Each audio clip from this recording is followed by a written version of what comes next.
anti-arrhythmic drugs.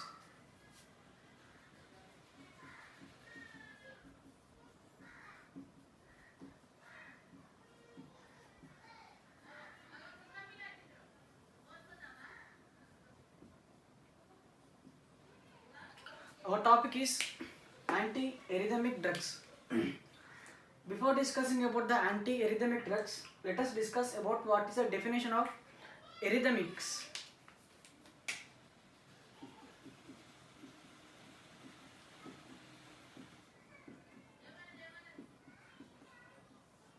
What are arrhythmics? Arrhythmics are the abnormalities in the heartbeat. These are the abnormalities in heartbeat.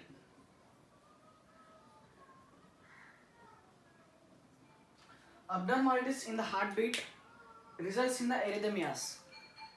So, before discussing about the abnormalities in the heartbeat, let us discuss about the normal rhythm of heartbeat. Before discussing about the arrhythmias, let us discuss about normal rhythm.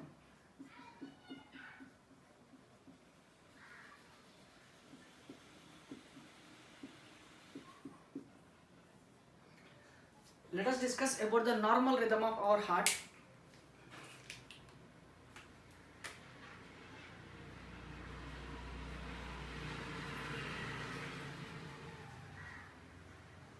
Let us consider normally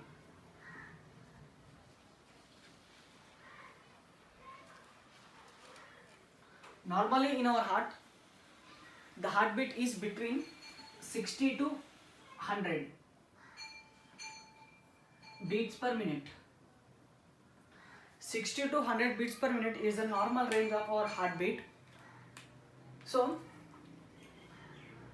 not only speaking 60 to 100 beats, but for normal rhythm of heartbeat, there are certain criteria which has to be fulfilled by our heart, so that we can say that the rhythm is normal rhythm.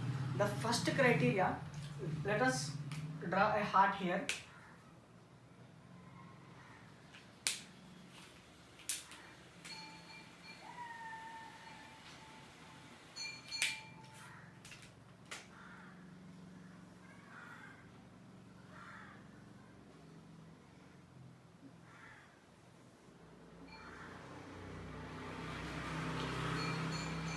Let us consider this is our heart, and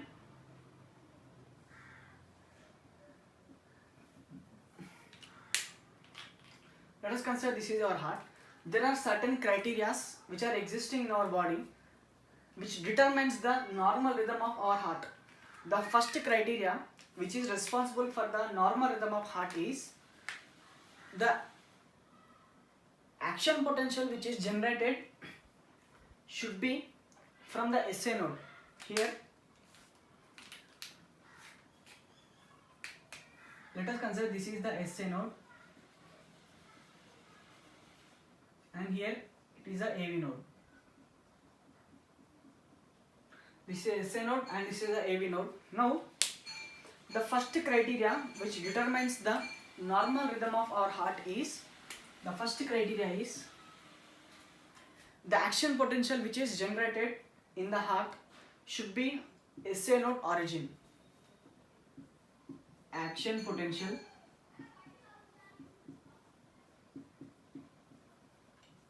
should be from SA node.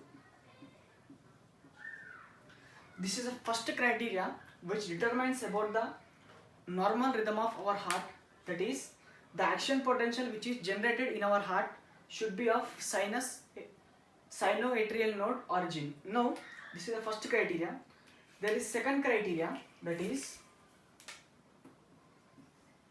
the second criteria which determines the normal rhythm of our heart is whatever the action potential which is generated should be conducted or should be conducted towards this AV node. The action potential which is generated through the SV node should conduct or should receive by the AV node. This is the second criteria. Action potential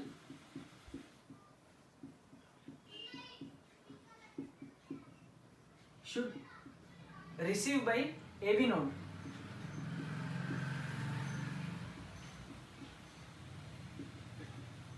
Should be received by the AV node.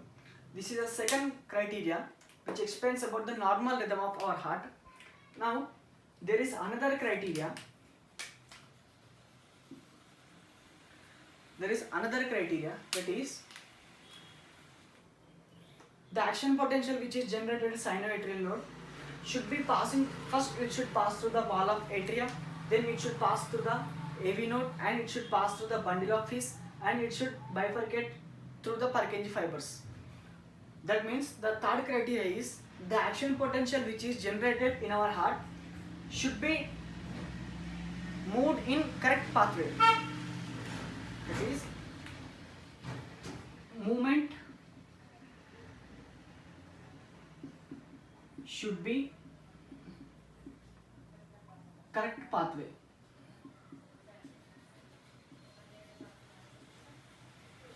This is a third criteria, that is whatever the action potential which is generated should move in correct pathway, that is from SA node to the wall of atria, from wall of atria to the AV node, from the AV node it should reach the bundle of His, from bundle of His it should reach the Purkinje fibers.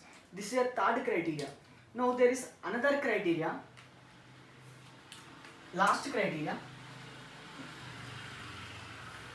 which is an important criteria. Whatever the action potential which is generated at the SA node should reach the ventricular node at correct velocity, that is at 0. Average cardiac cycle time is about 0.8 seconds.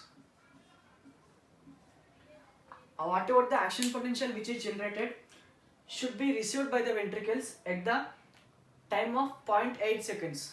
So this is the last criteria, that is action potential which is generated should move with correct velocity. Correct velocity. These are the 4 important criteria which explains about the normal rhythm of our heart. If a heart is said to be in normal rhythm, first criteria should be action potential should generated at the SA node, and second criteria is whatever the action potential which is generated should receive by the AV node. This is second criteria. Third criteria is whatever the action potential which is generated should move in correct pathway, that is from SA node to the wall of atria, from wall of atria to the AV node, from AV node it should reach the bundle of His, from bundle of His it reach the Purkinje fibers. This is the third criteria. Last criteria is whatever the action potential which is generated at the SA node should reach the Purkinje fibers through correct velocity. These are the 4 important criteria which explains about the normal rhythm of our heart. Normal rhythm is between 60 to 100. This is a normal rhythm.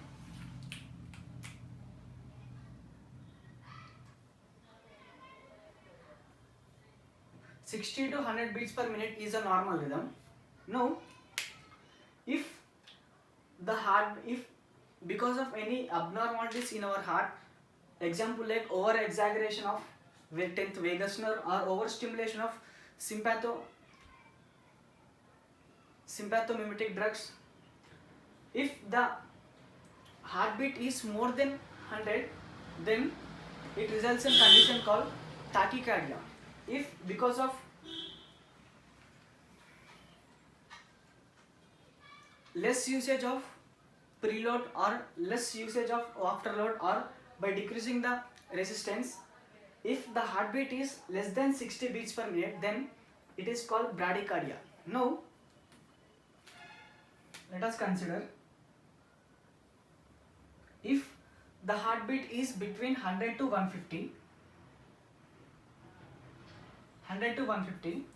beats per minute, then it is called simple tachycardia.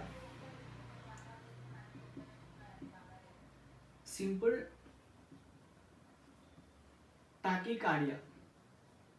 This is a simple tachycardia. If the heartbeat is between 250 to 350,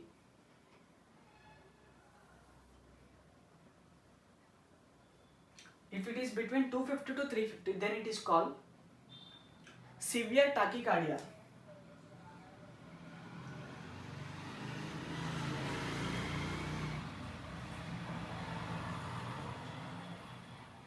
or it is also called paroxysmal tachycardia. Now, if the heartbeat is between 250 to 350, if it is between 250 to 350,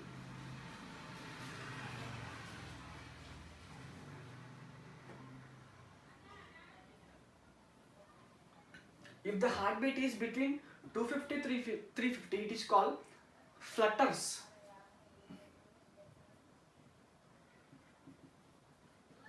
This condition is called flutters. If the heartbeat is more than 350, it is more than 350, it is called fibrillations. This is a dangerous condition.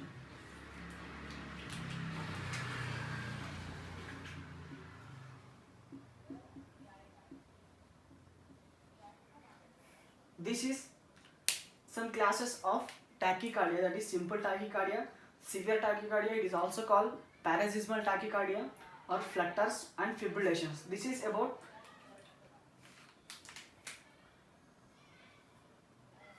tachycardias.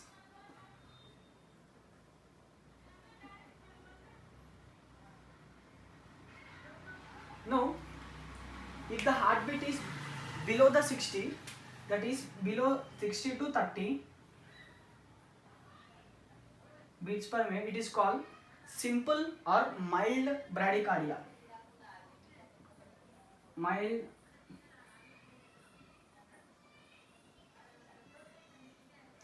bradycardia. Now, if the heartbeat is between 30 to 15, if it is between 30 to 15 beats per minute, then it is called severe bradycardia.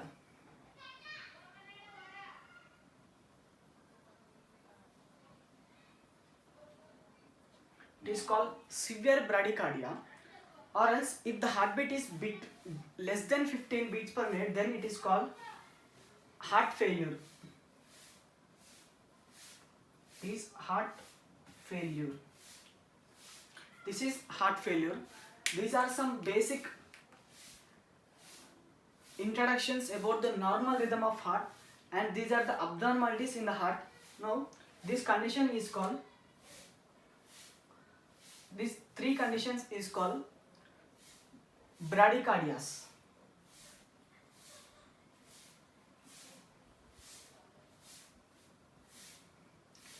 Bradycardias. Now,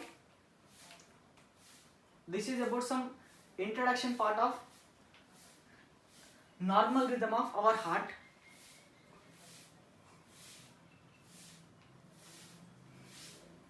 Now, let us discuss about the action potential.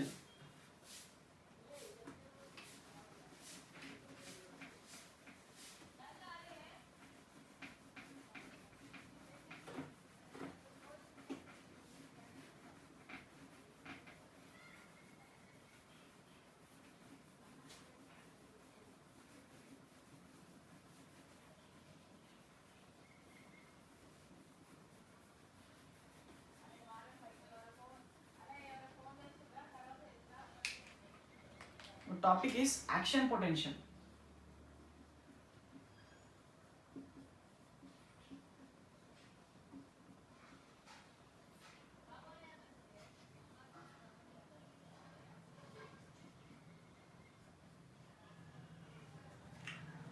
What is action potential? Let us discuss about first definition part.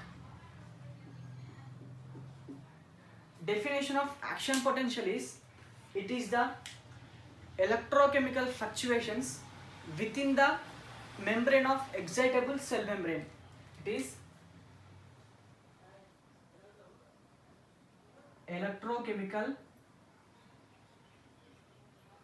fluctuations within the membrane of the excitable cell.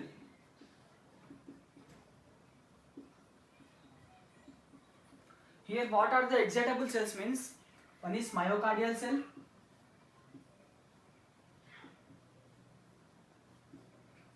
excitable cells are myocardial cells and muscle cells. Now this is the normal definition of action potential. The electrochemical fluctuations within the membrane of excitable cell is called action potential, which can transform from one place to the another place of axon. Now, what are the cells which can generate the action potential? What are the cells? What are the cells which can generate the action potential? Normally in heart there are different types of cells like SA nodal cells and AV node cells and Purkinje cells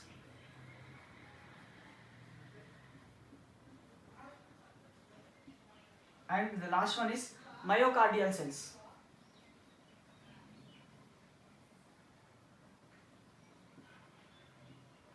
Let us consider these are some different types of cells which can be seen in our heart. Now, what are the cells which can generate the action potential in our heart is SA node cells, AV node cells and Purkinje fiber cells. These are the different types of cells which can generate and conduct the action potential. Which can generate and conduct action potential.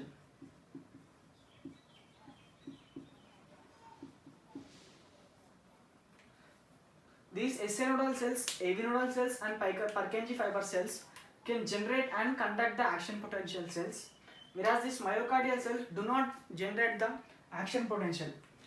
The basic difference why these SA nodal, AV nodal, Purkinje cells involves in action potential, whereas these myocardial cells do not involve in generating the action potential. Because if we discuss about the graph,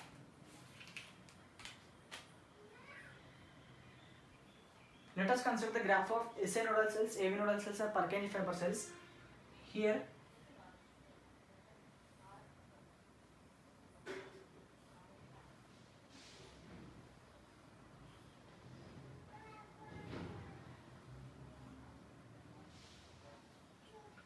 the graph will be like this. This is a resting membrane potential, and here this is a threshold potential and resting membrane potential. This is a graph of AV nodal cells, whereas if we discuss the graph of myocardial cells, this is the graph of myocardial cells.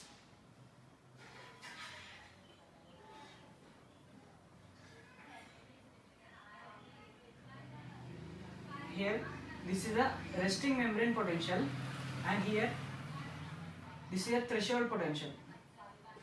The basic difference between here this is SA nodal cell and here it is myocardial cell. The basic difference between the graphs of, let us draw this graph once again.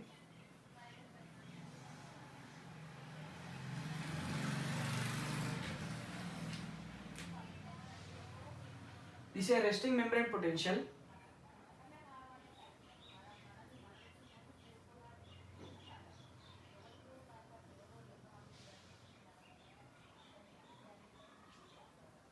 And this is a threshold potential.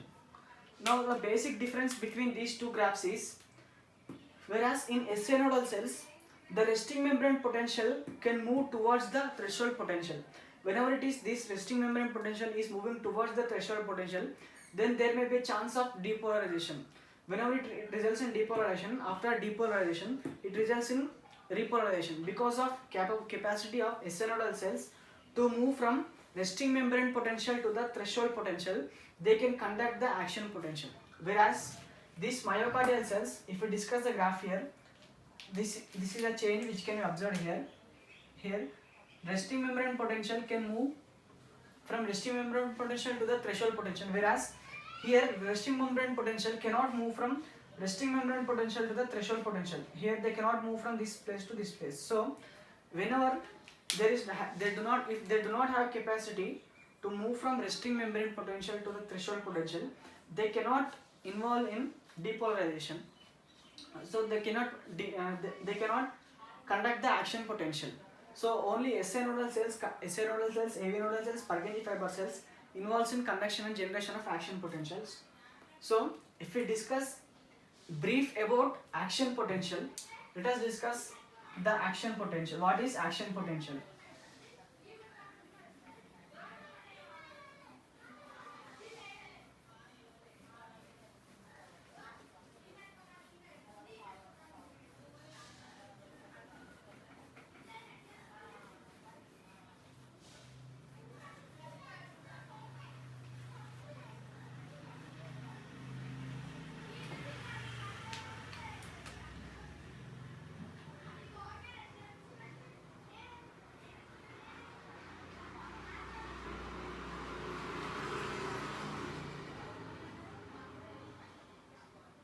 Let us consider this is spinal cord and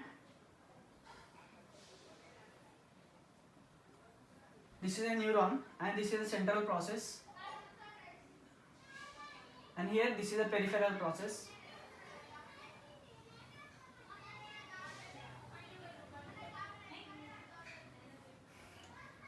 I have enlarged the peripheral process of this neuron. Now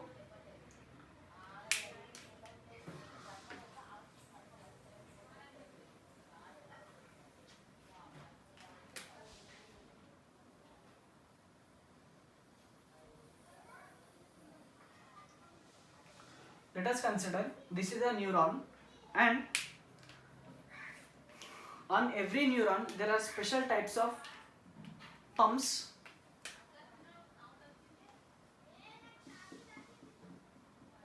This is a special type of pump which is called sodium potassium ATPase.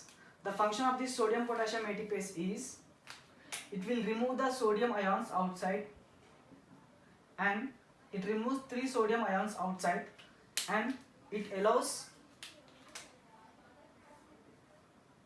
2 potassium ions inside. This is a function of normal sodium potassium ATPases. Now if any touch stimulus is given to this this neuron, before discussing about the action potential, and here there are these are the channels of potassium. These are the potassium channels which are leaky channels which always leaks the potassium towards the outside. So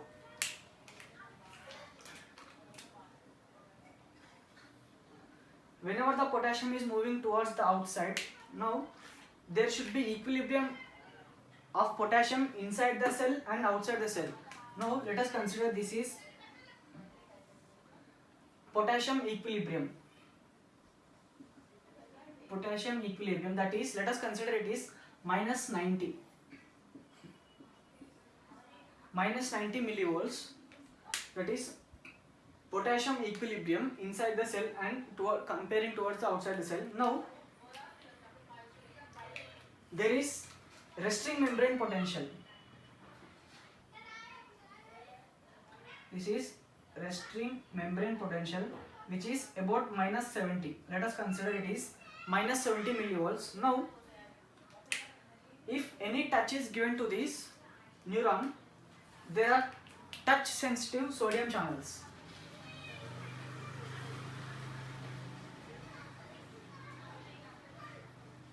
Let us consider these are the touch sensitive sodium channels. Whenever any external stimulus is given to this neuron, these touch sensitive sodium channels will get activated and it will release the sodium ions towards inside. One of the important point to remember in this is whatever the sodium ion which is entered into this neuron is not 100% enough for the conduction of action potential. Whatever the sodium ion which is entered into this neuron is not enough for the conduction of complete depolarization. So And here there is also, let us consider this is threshold frequency, threshold potential. This is a threshold potential. This is, now resting membrane potential is minus 70. Let us consider this is minus 60. Threshold potential is minus 60. So whenever the sodium ions are entering into the cells, now the action potential, this resting membrane potential will get slightly elevated. It gets slightly elevated. So it gets elevated now because of efflux of potassium ions. More negative charges are going towards the outside. As a result, negative charge will get increased inside the cell. So whenever potassium is going outside, then again it comes back to its pattern, normal resting membrane potential. So if the touch stimulus is increased, the stimulus on this neuron is increased, then there may be more chances of fluctuations in this area. There will be more fluctuations in the resting membrane potential. If it do not reaches the, or if it do not touches the threshold potential, because of efflux of potassium ions, again it will come back to its resting membrane potential. It may come back to its resting membrane potential. Now if we increase the touch stimulus, or if touch is given vigorously, there will be more sodium ions coming towards inside. So whenever the touch is increased, then if this is touching the threshold potential, whenever it is reaching the threshold potential, whenever the energy is reaching towards the threshold potential, then there are special voltage sensitive sodium channels.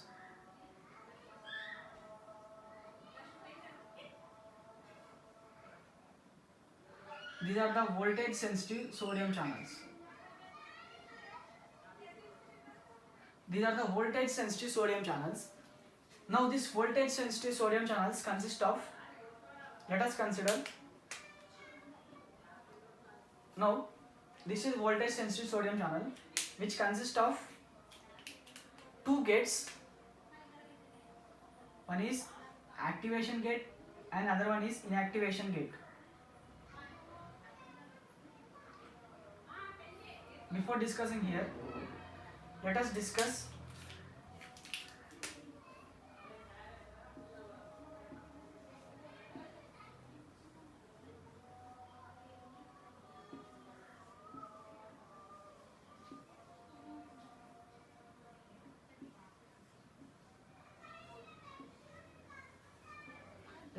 these are the three sodium voltage sensitive sodium channels. Now it consists of, let us consider this is at resting membrane potential.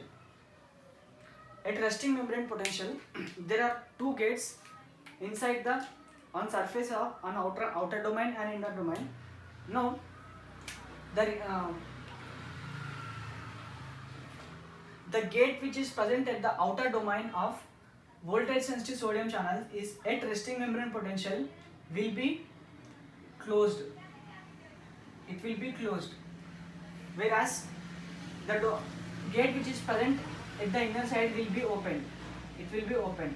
Now it consists of two gates. One is this gate is called activation gate and this gate is called inactivation gate.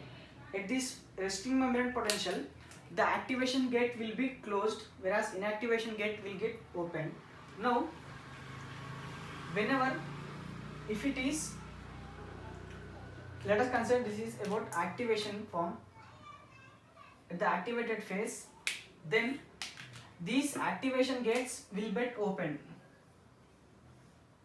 and as well as this inactivation gate is also opened. This is about activation phase, and another phase is called inactivation phase. In inactivated phase, the activation gate will get opened. It will be opened. It will be opened completely, whereas the inactivation gate will get closed. These are the three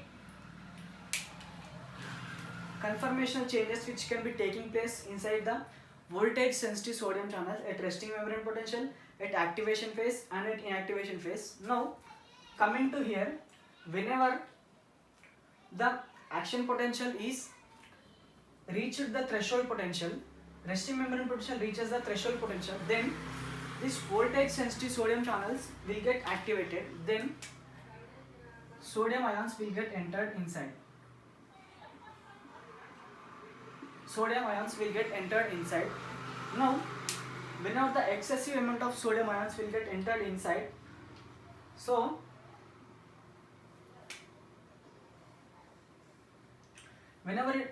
excess amount of sodium ions are entered inside, this whatever the action potential which is reached the threshold potential, they undergoes. Now these special channels are called depolarization sensitive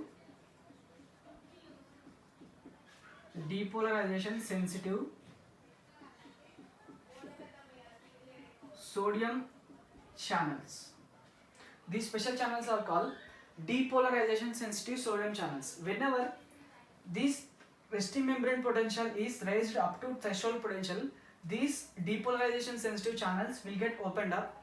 As a result of opening of this depolarization sensitive channels, some amount of the sodium, that is excessive amount of sodium, will be entered into this neuron. So whenever this excess amount of sodium will be entered into neuron, this whatever the resting membrane potential is reached the threshold potential, then it may reach up to 0.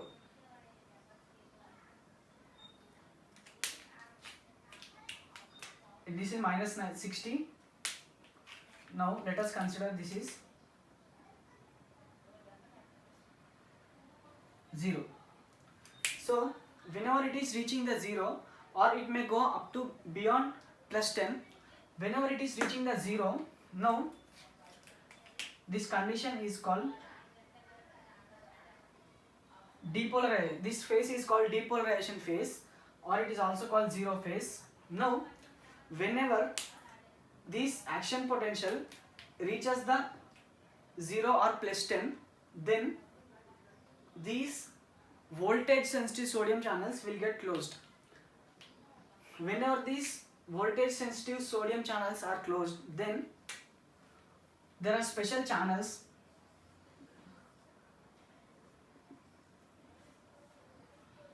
Let us consider these are the special channels.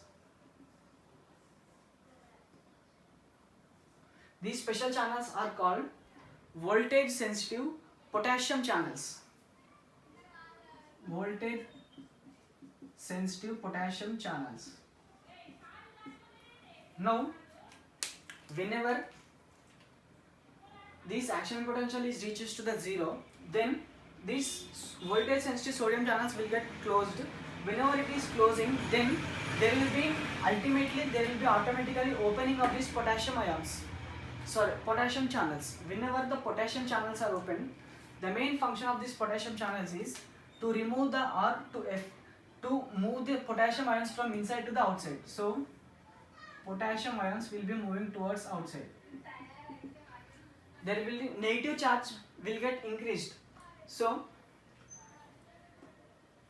normally here it is from 0.62 it became 0. Sorry, minus 62 became 0.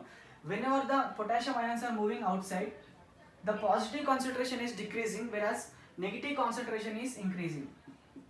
Negative concentration inside the cell is again increasing. So as the negative concentration is increasing, now these whatever the action potential is reaches towards the 0, again it may come back.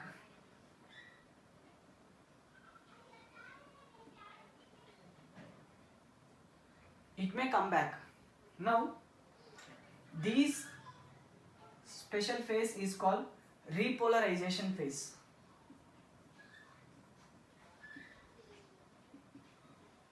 It is repolarization phase. Now what is the reason for this repolarization phase is because of opening of potassium ions. Because of the opening of potassium ions, excessive loss of potassium, because of excessive loss of potassium, then there is loss of positive nature. As positive nature is decreased, the negative characters inside the cell will get increased. So because of the negative concentration is increased, then it may undergo repolarization. So if the potassium channels are opened for longer time, then these negative concentration may increase. It may undergo hyperpolarization, hyperrepolarization. If it reaches towards the resting membrane potential, it is called repolarization. But if these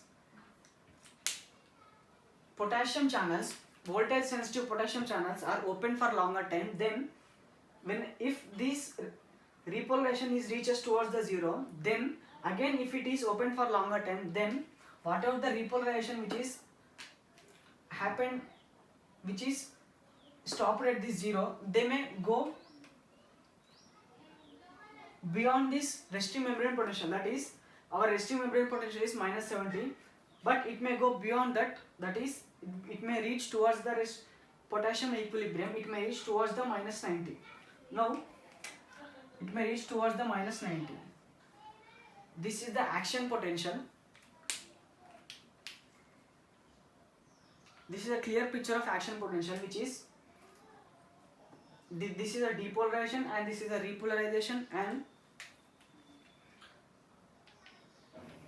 what is the, how can we increase the action potential? One of the way to increase the action potential is myelination.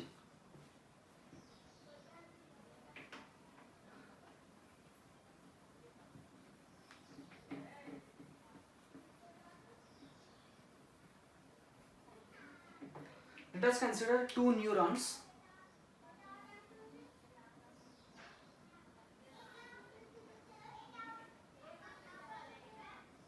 This is one neuron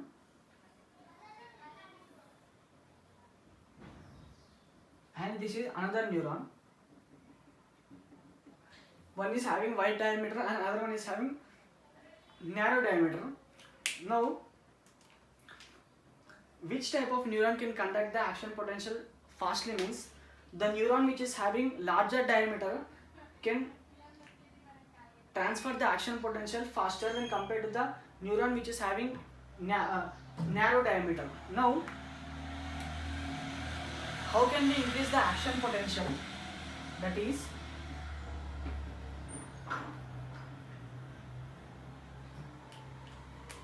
let us consider the same here.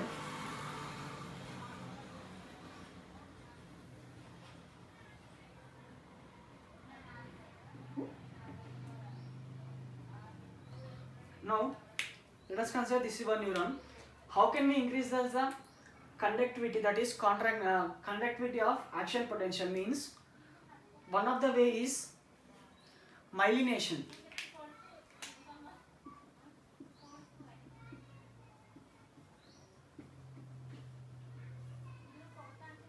Myelination is the only process to increase the action potential at this neuron.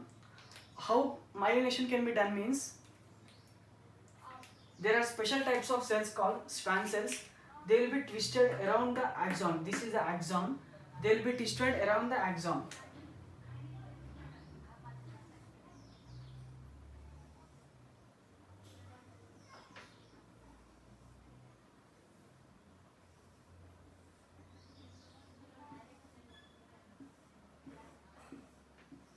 In this way, they will be twisted around. Now, here the action, whenever it is twisted around, it will be acting as an insulator.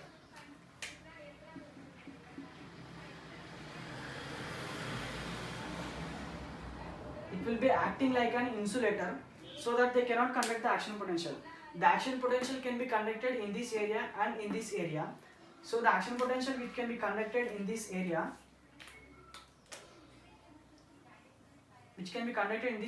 can move towards this area. The distance from this point to this point is 1 to 2 micrometers.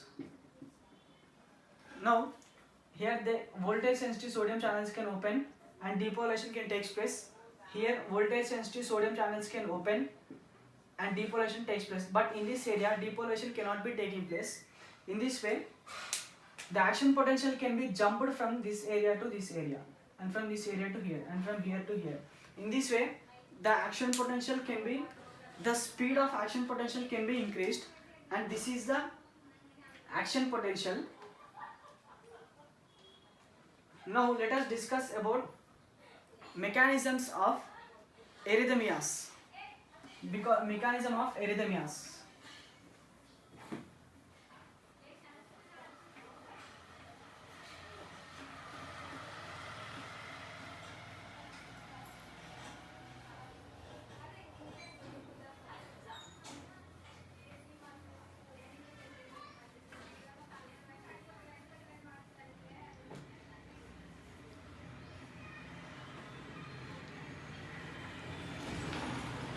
Let us discuss about the mechanism of arrhythmias.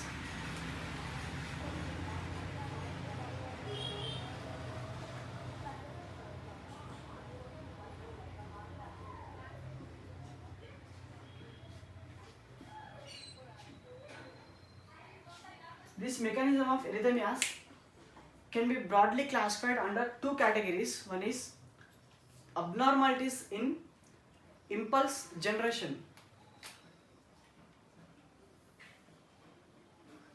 One is abnormality in impulse generation. Abnormalities in impulse generation. This is one category. Now another category is abnormalities in impulse conduction.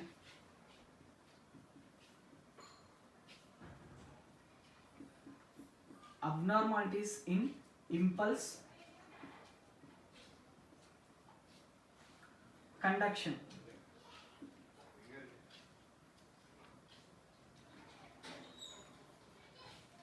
There are two classifications or categories under which mechanism of arrhythmias can be studied, that is abnormalities in impulse conduction. Now abnormalities in impulse generation and abnormalities in impulse conduction. Now first let us discuss about abnormalities in impulse generation.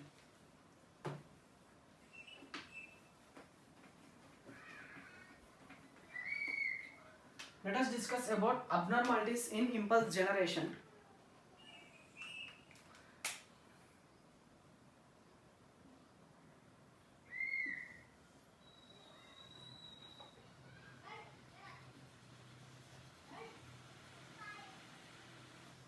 Let us consider this is our heart.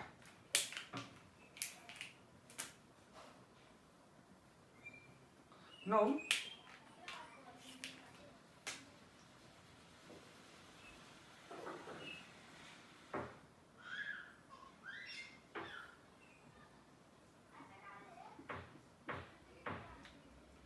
this is the arterial trees.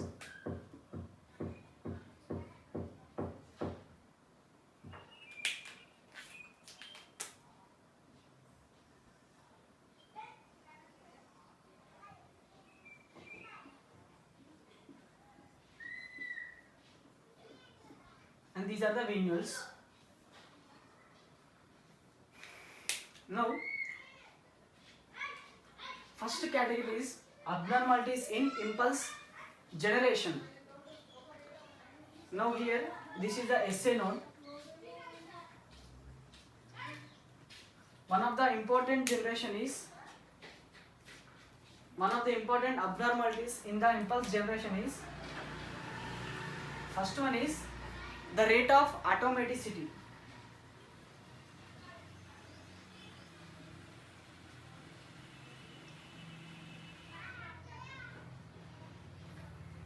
Rate of automaticity. What is rate of automaticity means? Here it is the SA node and here it is the AV node.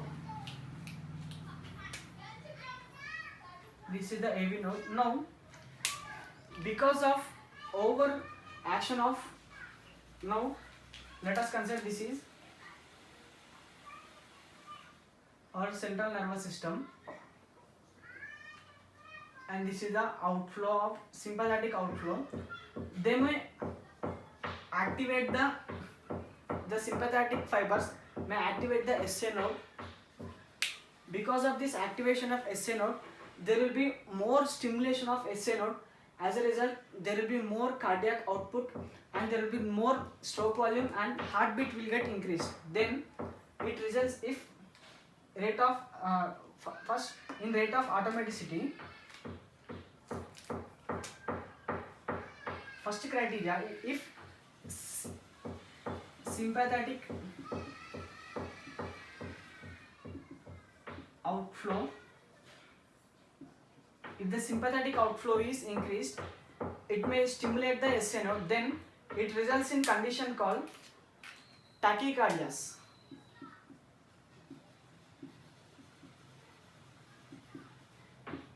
It results in condition called tachycardias. Now, this is the first condition in rate of automaticity. Because of sympathetic outflow, there is another criteria, that is, if the vagus nerve stimulation, overstimulation of vagus nerve,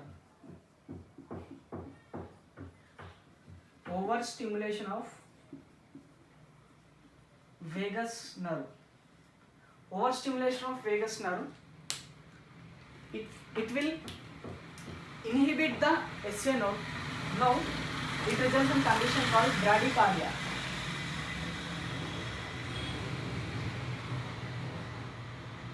It results in condition called bradycardia.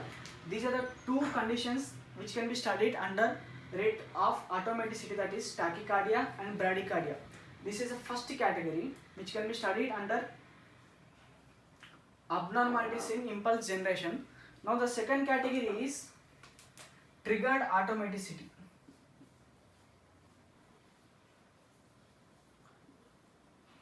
Triggered automaticity. What is triggered automaticity means? The SA node which is generating the action potential, if this SA node generates only one action potential, then this AV node can take this action potential and they may increase the number of action potentials. They will increase the number of action potentials. If it sends only one action potential, then if there is any abnormalities in any part of the cell, let us consider in AV node, if only one action potential is generated, then they may have a chance to generate more than one action potential in AV node. In this way, one action potential can generate more action potentials, that is triggered automaticity. Now, triggered automaticity is again classified into two forms. One is early after depolarization. Early after depolarization. And next one is delayed after depolarization.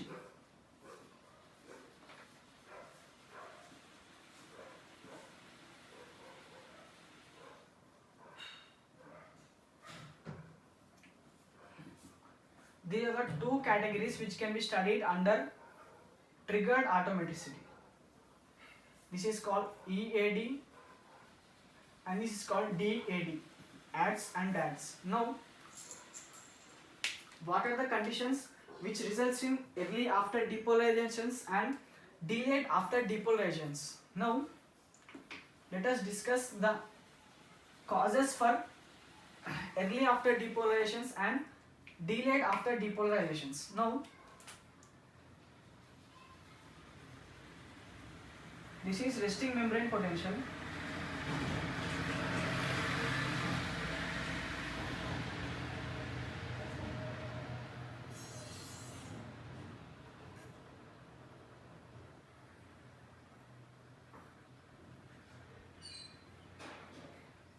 This is, let us consider this is one graph, or let us draw only one graph.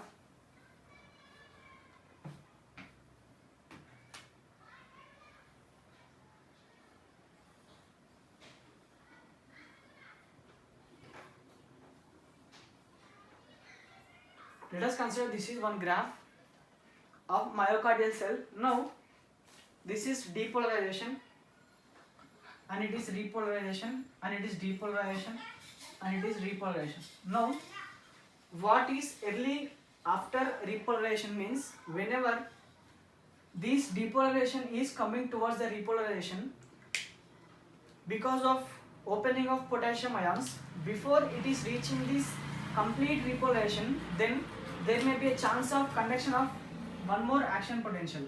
There may be conduction of more than one. Before reaching this repolarization, there is a chance of conduction of one more action potential. That is, before reaching the that complete repolarization, there may be chance in between which can generate another action potential. That is, early after depolarization. What are the causes of early after depolarization means, if we increase the, we know that the ECG, this is P wave and QRS, this is P, Q, R, S and T wave. Now, this is the distance between, this is the QT interval. Now, what are the conditions which results in this early after depolarization means, first condition is, if we increase the QT interval, that is, the QT interval time is increased, that is, ventricular depolarization and ventricular repolarization time is increased, that is, onset of ventricular repolarization after the completion of ventricular depolarization is increased, then there may be condition called early after depolarization, that is, before reaching the complete repolarization, there may be chance of another production of another action potential. This is one cause. This is the first cause, that is, QT interval is increased, and another one is, if we decrease the heartbeat, heart rate is decreased. If we decrease the heart rate, the action potential which can be conducted, here it is two action potentials. If we decrease the heart rate, there will be only one action potential. So if we decrease the action potential, heart rate, there in order of formation of two action potentials, there will be formation of only one action potential. So as there is only one action potential, the time which is required for this is larger. So from depolarization to repolarization, the time lapse is longer. So because of longer time action, there will be production of more than one action potential. In this way, early after repolarization can be seen. These are the mechanisms which are underlying under early after repolarization. Now, what are the conditions which results in delayed after depolarization? Delayed after depolarization means, let us study under this graph only. Now, this is depolarization and it is repolarization.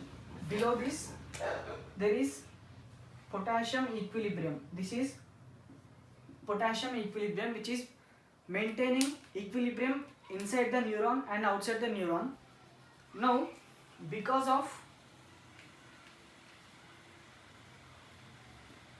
more time of activation of potassium ions, that is opening of potassium ions, whenever it is reaching the repolarization, after reaching the repolarization also, if the potassium channels are open, then this repolarization may move towards the potassium equilibrium. That means it should stop at the resting membrane potential. Because of over opening of potassium ions, it may undergo hyperpolarization. It may reach the potassium equilibrium. So whenever it is reaching the potassium equilibrium, there may be chance of production of another action potential. Here there may be production of another action potential. Here it is produced before the repolarization.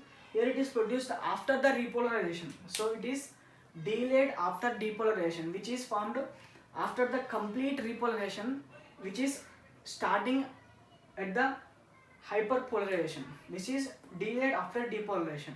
Now, what are the conditions which results in delayed after depolarization means, the first condition is the potassium channels are opened for longer time. Potassium channels opening for longer time. This is the first condition, opening for longer time. And another condition is there is a drug called digitalis. There is a class of drugs called digitalis. If we administer the drug digitalis, it results in delayed after depolarization. And another one is ischemia.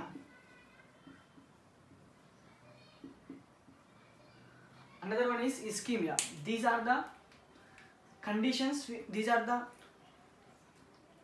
causes for delayed after depolarization, whereas these are the causes for early after depolarization. Now, these are the abnormalities which can be studied under first category, that is abnormalities in impulse generation.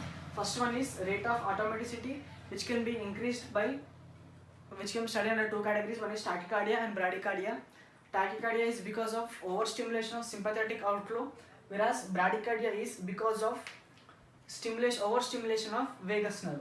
And this is second one is triggered automaticity, in which if one action potential is generated, if there is any abnormality, then abnormal cell may produce more than one action potential, that is it increases in heartbeat, that is triggered automaticity, which can be studied under two categories. One is early after depolarization and other one is delayed after depolarization. Early after depolarization means before reaching the depolarization phase towards the complete repolarization phase, in between there may be chance of production of another action potential. This is early after depolarization, which are because of QT segment is elongated or heartbeat is decreased. This is early after depolarization. And another one is delayed after depolarization. What is delayed after depolarization means? After the complete repolarization, if the potassium channels are open for longer time, because of excessive loss of potassium ions, then this repolarization may turn into hyperpolarization.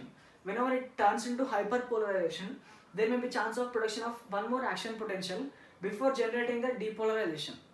Now, what are the causes for delayed depolarization? Are opening of potassium channels for longer time, and administering the digitalis, and other one is ischemia. What is the function of this digitalis? How it can function digitalis? What is the function of this digitalis means? Now,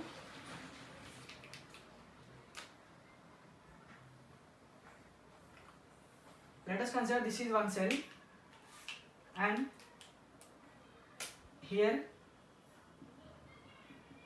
this is sodium potassium ATPases. Now,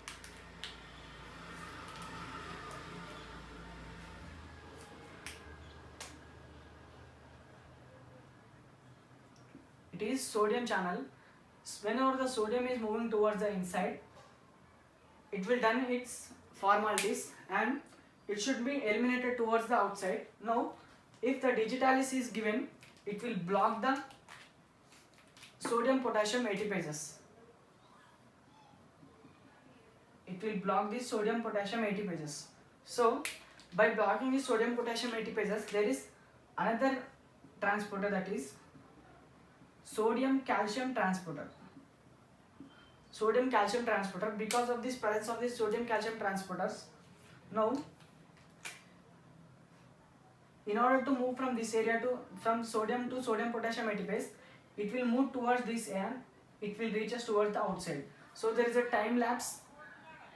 There is more time traveling from this area to this area.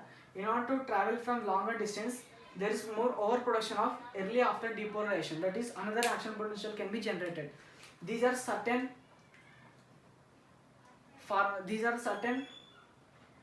abnormalities in impulse generation. Now, let us discuss about the mechanism of abnormalities in impulse conductions.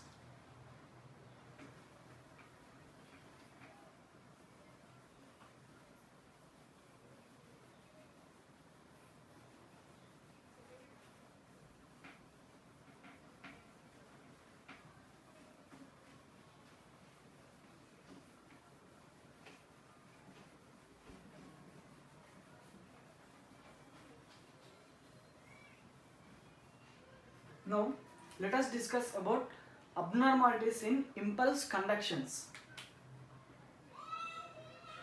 Is in impulse conduction. Abnormalities in impulse conduction is broadly classified under two categories. One is re-entry mechanism. One is re-entry mechanism and other one is impulse blockers.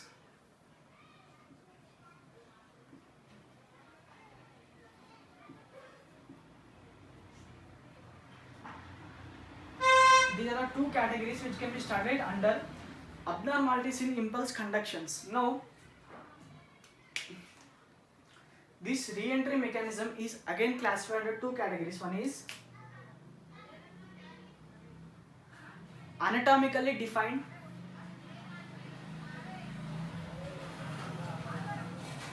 which can be defined anatomically, and other one can be defined functionally.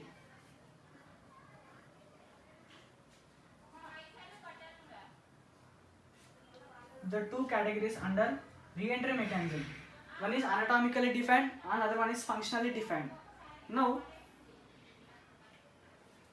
how can we block the impulse conduction mechanism? Means by giving the calcium channel blockers,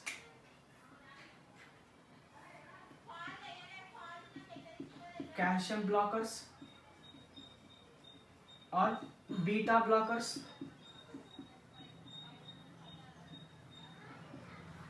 or digitalis,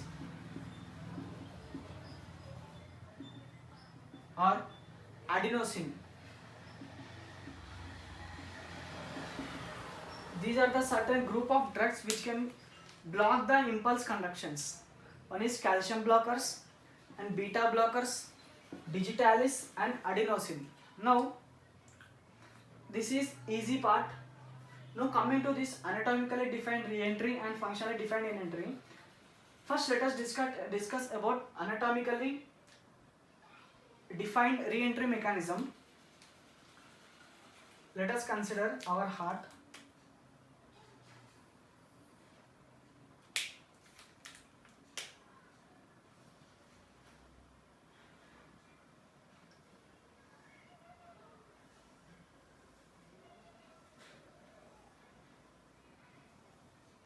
Let us consider this is our heart, and here this is the SA node and here it is the AV node. Now, in anatomically defined re-entry mechanism, SA node will generate the action potential. It will reach towards the wall of the atria. Then it may reach towards the AV node. Now, there is a special area which is ischemic area. Let us consider this is injured area. It is called bundle of cat.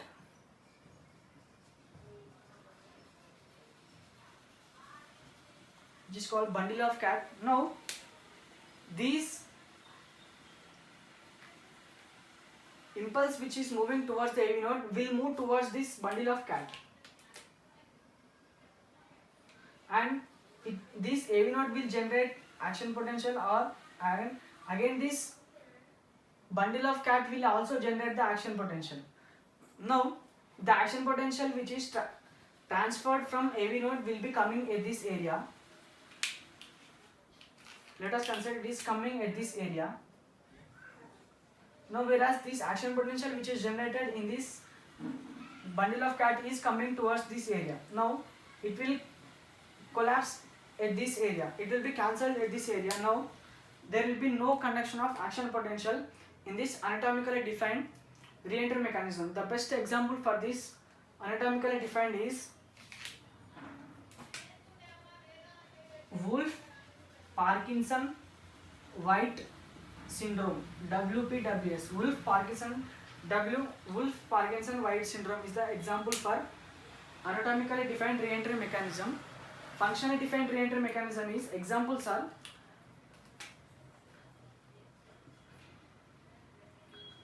the examples for functionally defined re-entry mechanism is tachycardias,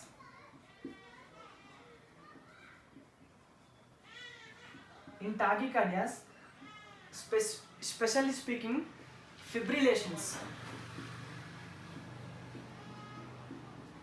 that is more than 300 beats per minute will result in functionally abnormalities in impulse conductions. This is about abnormalities in impulse conduction mechanism. Now let us discuss about how the drugs will act on abnormal heart.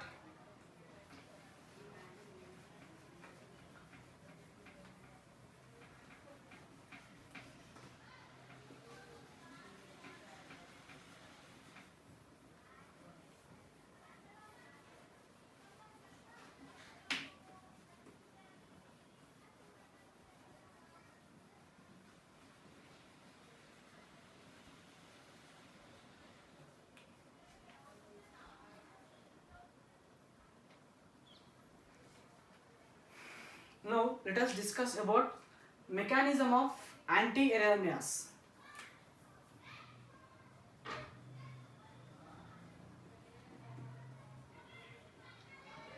Mechanism of anti-arrhythmic drugs.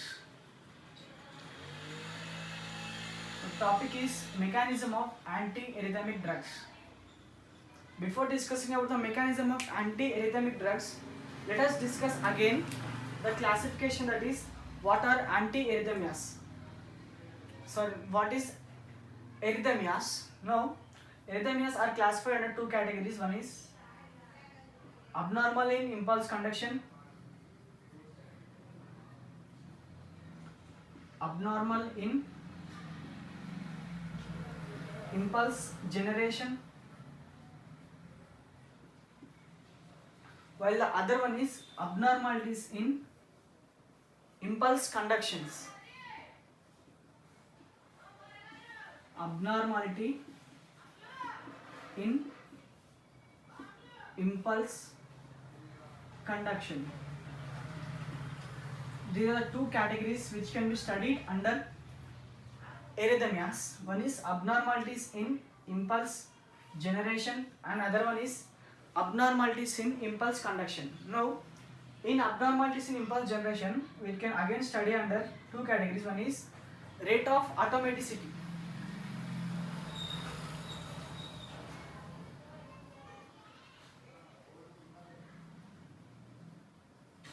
One is rate of automaticity and other one is triggered automaticity.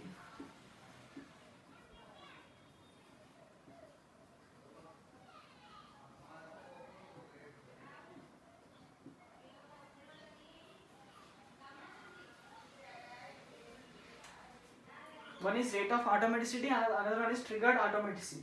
Rate of automaticity and triggered automaticity. And again, this triggered automaticity is again classified into two forms. One is early after depolarization and other one is delayed after depolarization. Delayed after depolarization. Early after depolarization and delayed after depolarization. This is about abnormalities in impulse generation. Coming to the abnormalities in impulse conduction, it can be studied by re-entry mechanism. One is re-entry phenomenon, other one is impulse blockers.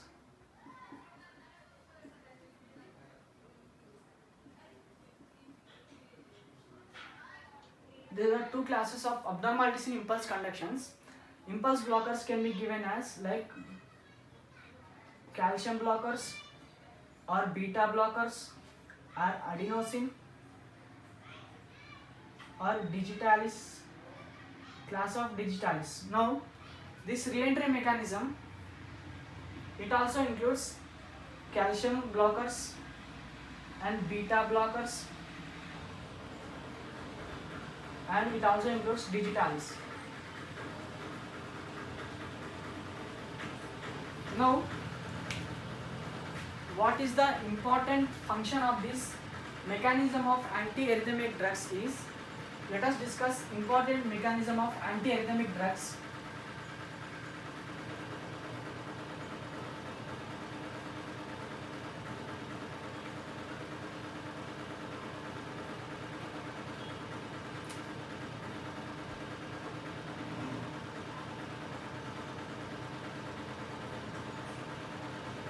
This is resting membrane potential,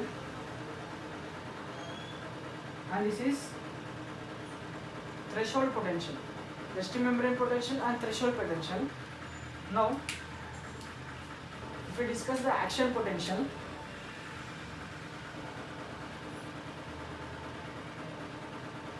here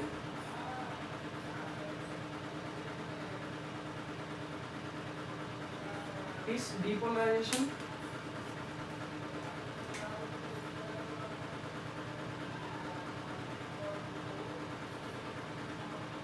this is one action potential. One of the important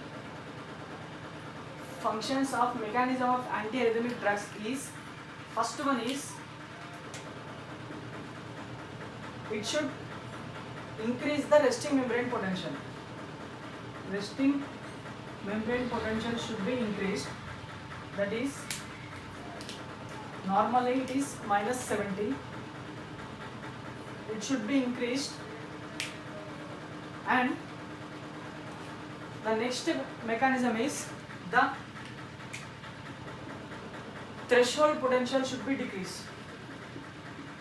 Threshold potential should be decreased. These are the two important characteristics, that is, resting membrane potential should be increased, that is, negativity should be decreased, and other one is threshold potential should be increased.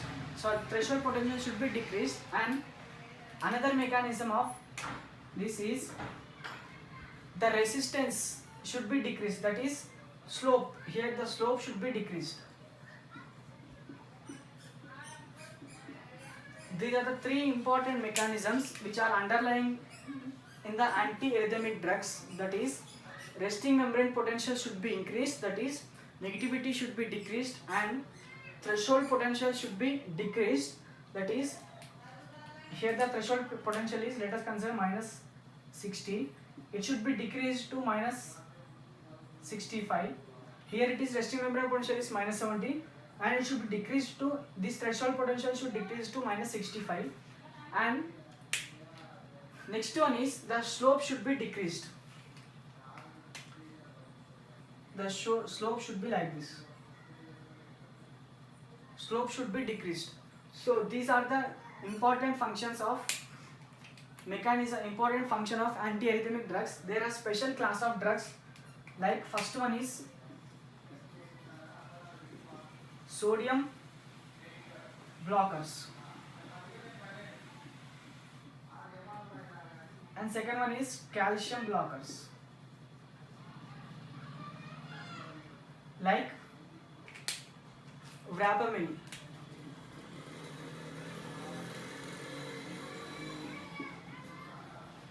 Sodium channel blockers and calcium channel blockers like Verapamil can be given. The main function of this is, whenever these sodium channel blockers and calcium channel blockers are administered for this arrhythmic patient, then the main function of this calcium and sodium channel blockers is, it will decreases the slope.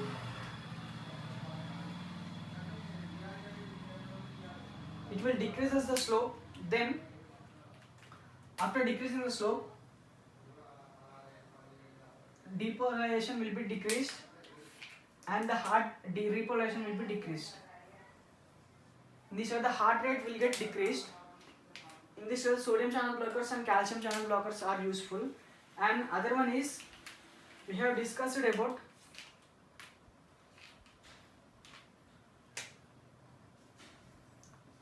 early after depolarization.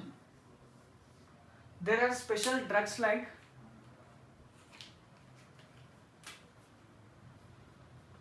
isoproterenol,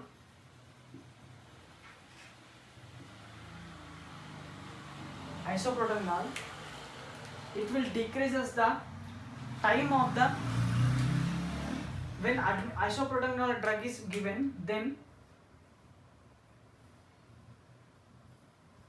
it will decreases the time, that is,